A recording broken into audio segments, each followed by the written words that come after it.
तो जो पार करके हम क्या करेंगे, मनुष्य बनेंगे।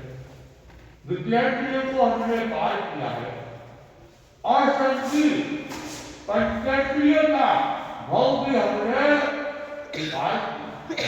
और ये कहे कि जिस प्रकार समुद्र में अनंत जल राशि होती है, उस जल राशि को पार करके हमें यह दुर्लभ मनुष्य तन मिला है। नारकी के दुखों को हमने दूर तो निगोद के जीवों के जो दुख होते हैं, जो वेदना होती है, उस भयंकर वेदना को भी हमने पीछे छोड़ के कहा है इस दुर्लभ मनुष्य जन्म में आप। लेकिन दुख बात ही होता है, इतना दुख होने के बाद, दुर्लभ मनुष्य जीवन मिलने के बाद, शिखर के ऊपर बैठने के बाद फिर पुनः गिरने की तैयारी करते। आदमी समुद्र को पार पार करता करता करता घाट तक पहुंच जाता है और फिर वो अपने आप को किनारे पर पहुंचकर फिर अपने आप को कमजोर समझने लगता है, शक्तिहीन समझने लगता है और पुनः डूबने की तैयारी कर। हमें भी बड़ी मुश्किल से और ऐसा भी कहा जाता है, ऐसा भी माना जाता है कि 84 लाख जीव योनियों का चक्कर काटने काटते फिर कभी मनुष्य जन्म मिलता है। और जो ये मनुष्य जीवन मिला है, ये बहुत बड़ा भी हमारा जो मनुष्य जीवन है वो तो छोटा सा भगवान विकट का मनुष्य जीवन कहते, तो फिर भी तो समझ में आता कि 84 लाख पूर्व का था,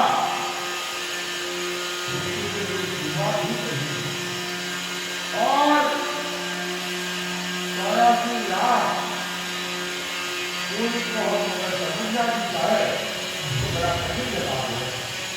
और ये छोटा सा उदाहरण उसका क्या समझने की कोशिश करें, ये हॉल है और इस हॉल के अंदर ये पत्थर लगे हुए हैं और इन पत्थरों के अंदर ये काले काले डॉट भी दिख रहे हैं।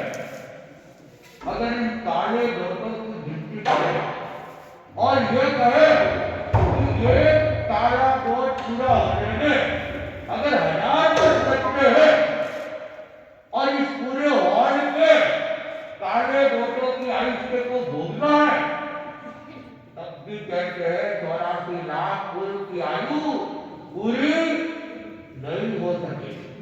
इतना लंबा आयुष्य 84 लाख पूर्व का, लेकिन हमारा तो कितना, किसी का 30, 40, 50, 100, 70, 80, कोई मुकेश अंबानी पहुंच जाता है, लेकिन गिने गिने उसके द्वारा नहीं। लेकिन अगर हमने इस आयुष्य को पूरा कर लिया और इसका सम्यक उपयोग नहीं किया और अगर दुर्गति के अंदर चले गए, कहते हैं कि नरक में भी अगर जाना है तो पहली नारकी भी कम से कम 10,000 वर्षों से कम की नहीं है, 10,000 वर्षों से कम की नहीं है।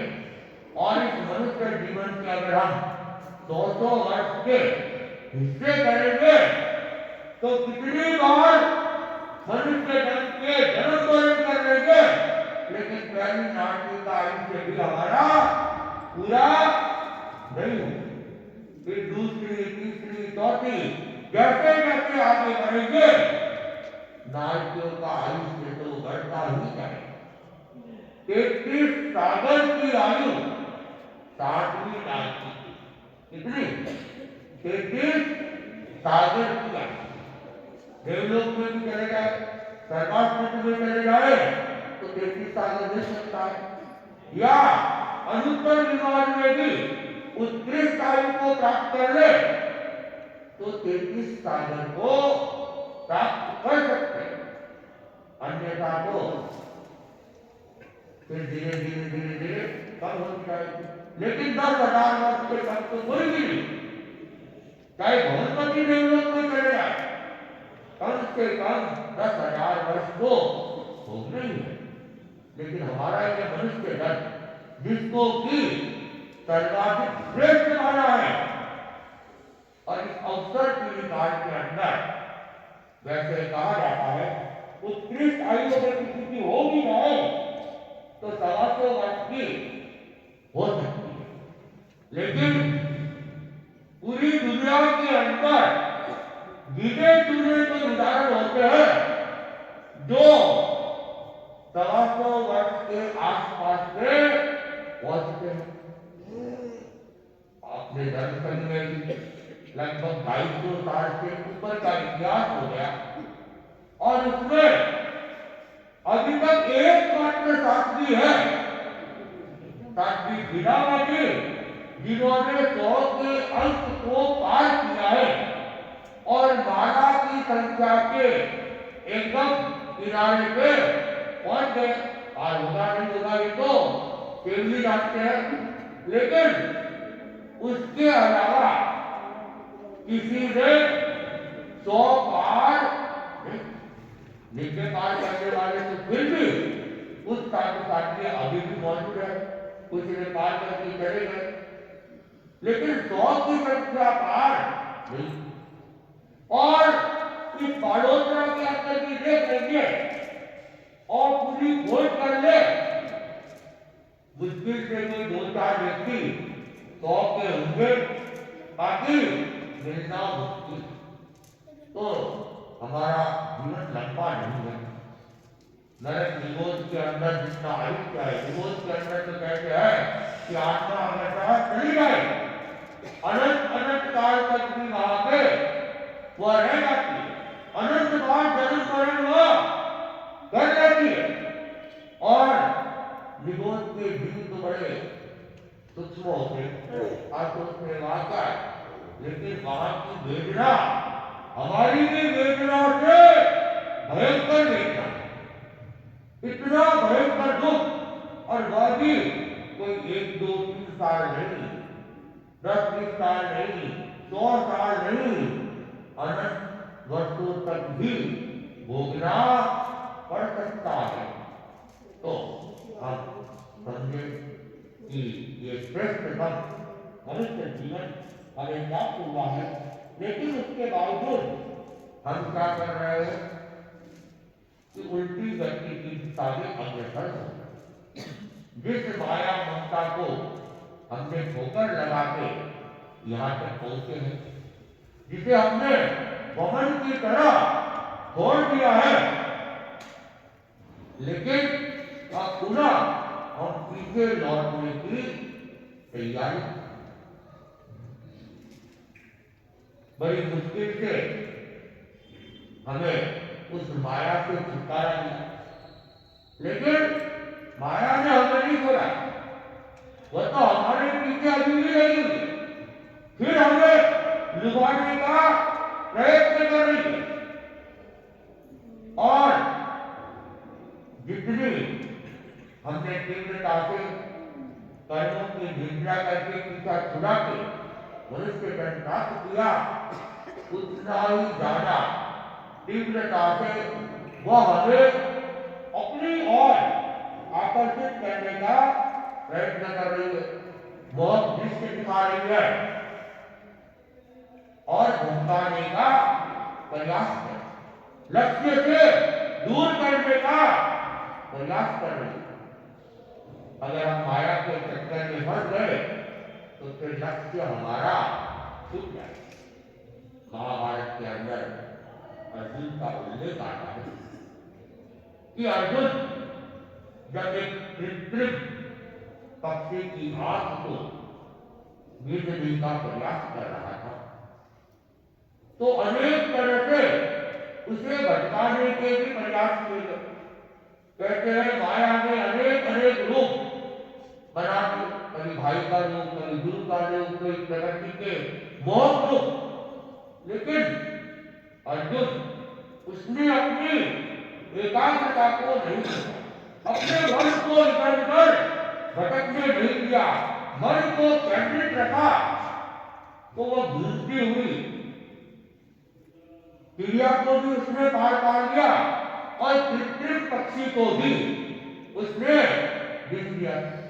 अर्जुन ने ऐसा प्रयास कितनी बार किया? एक बार नहीं, दो बार।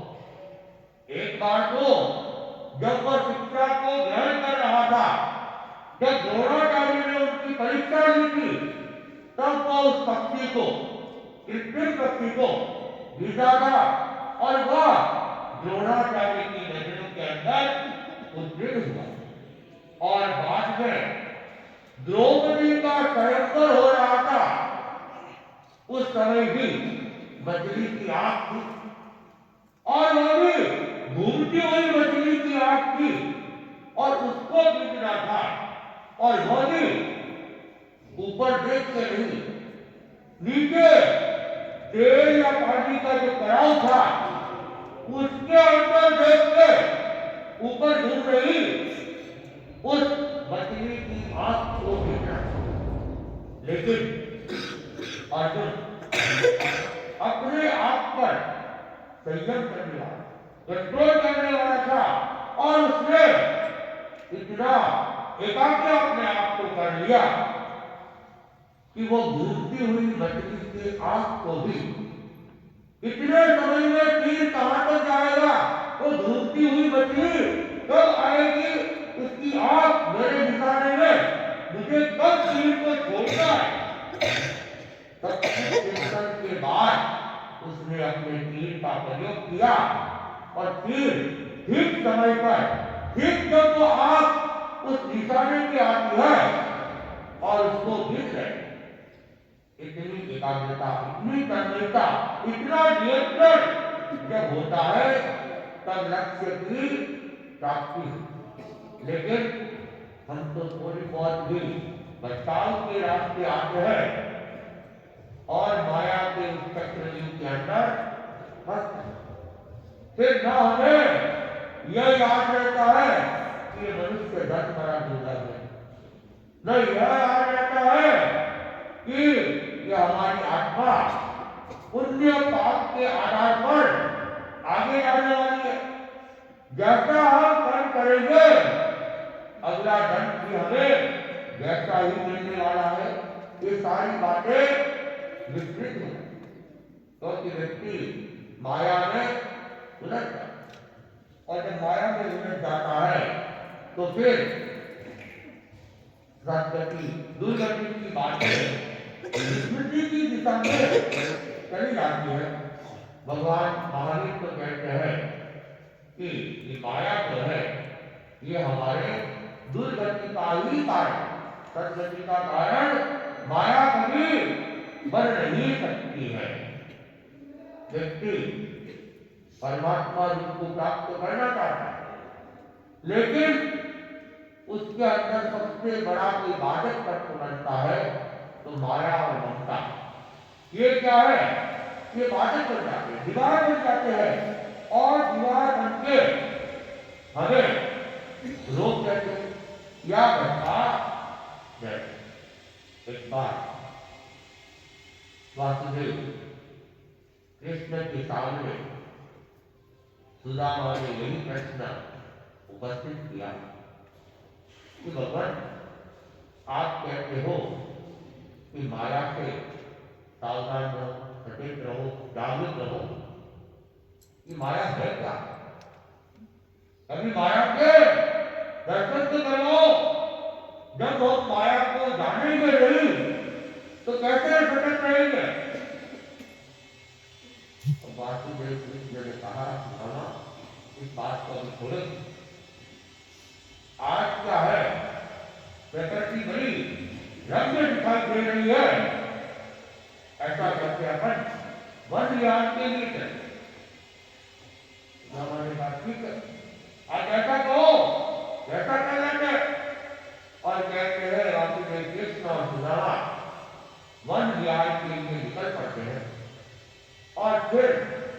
वहां से एक नदी आती है, तो वे नदी के किनारे टहलते हैं और नदी में स्नान करने का चिंतन करते हैं।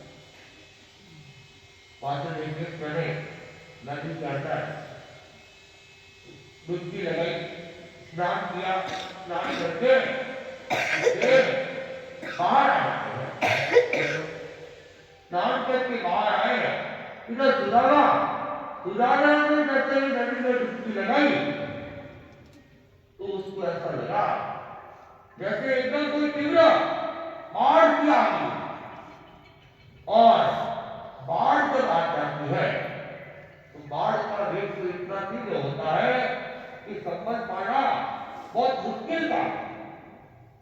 तो सुदामा भी उस बाढ़ में बैठे बैठे आगे निकलते गए और निकलते वे नदी के घाट के पास पहुंच जाते हैं। वे वहां नदी से बाहर निकलते हैं तो सामने देखते हुए अनेक लोग इकट्ठे हुए हैं। एक हथेली है, हथेली के गले में भाला है और जैसे ही सुदामा बाहर निकले और वो हथेली ने क्या किया, माला सुदामा के गले में कर और सुदामा को समझ नहीं पाए। नागरिकों ने कहा कि हमारे यहाँ के राजा की मृत्यु होगी और हमारे यहाँ का नियम है कि अगर राजा के कोई संतान नहीं हो तो हथेली जिसको सर्वप्रथम माला पहनाए वो उसको राजा बना दिया।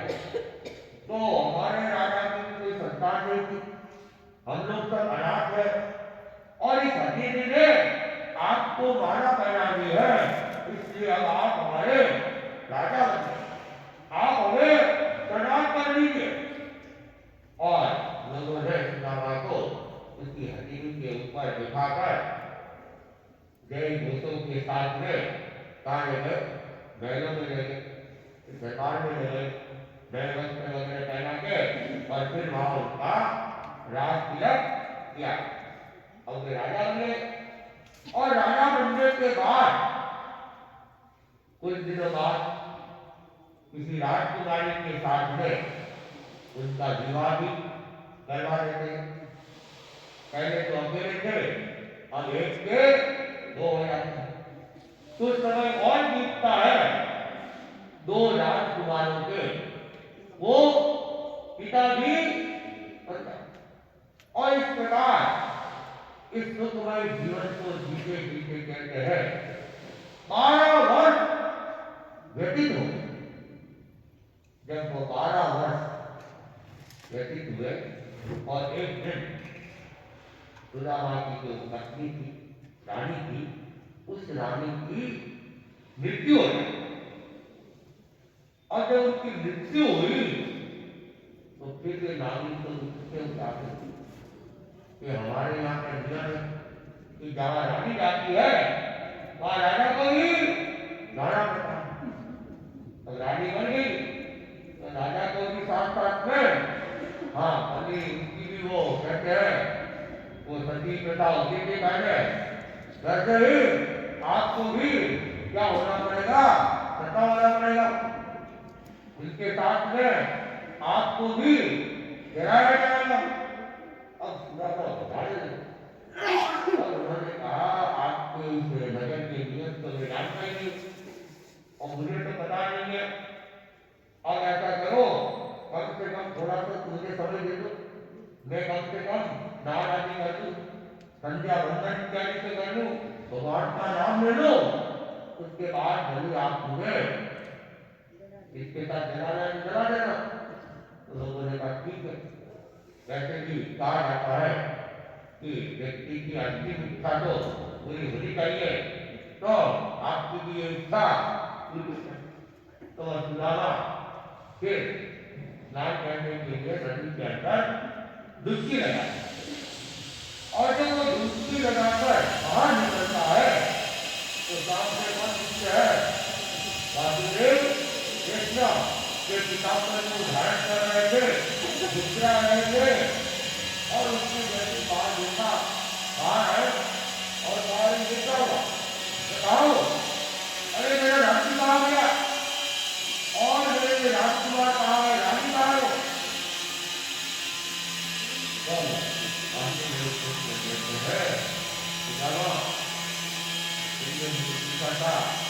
माया क्या है?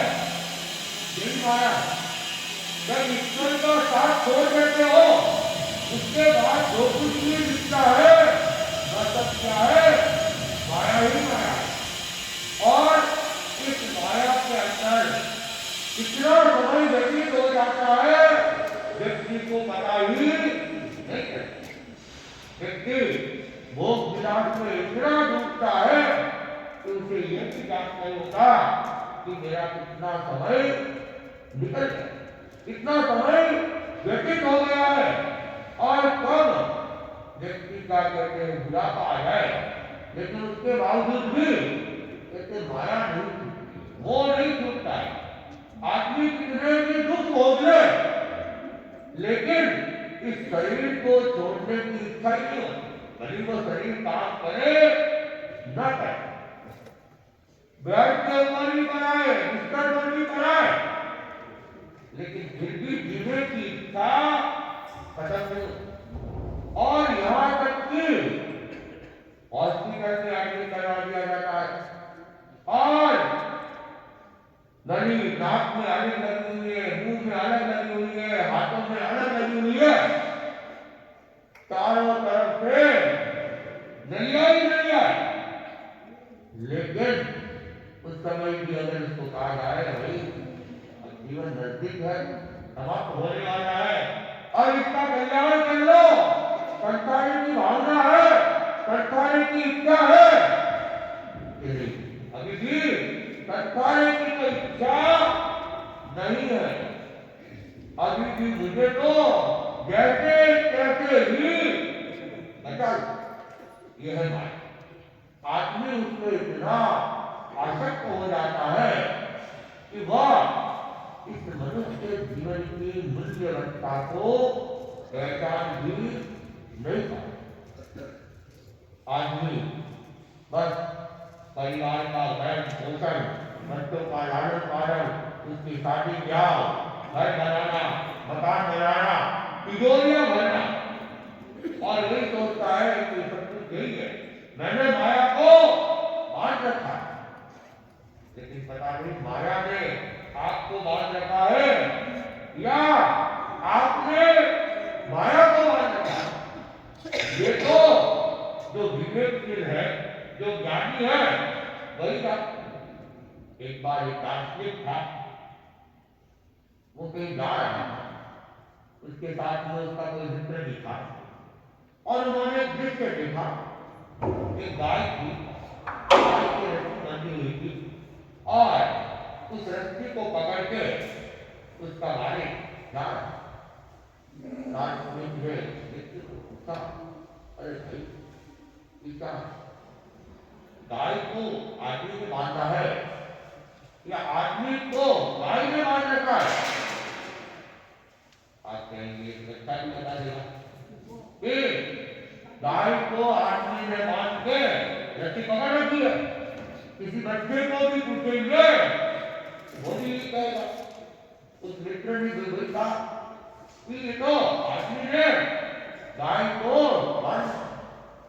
दार्शनिक ने फिर दूसरा प्रश्न किया कि अगर ये रस्सी छूट जाए और गाय भागेगी तो गाय मनुष्य के पीछे भागेगी या मनुष्य गाय के पीछे भागेगा? उसने कहा कि अगर गाय छूट के भागेगी तो मनुष्य उसको पकड़ने के लिए उसके पीछे पीछे भागेगा, गाय का नहीं भागेगा। तो गुलाब कौन है?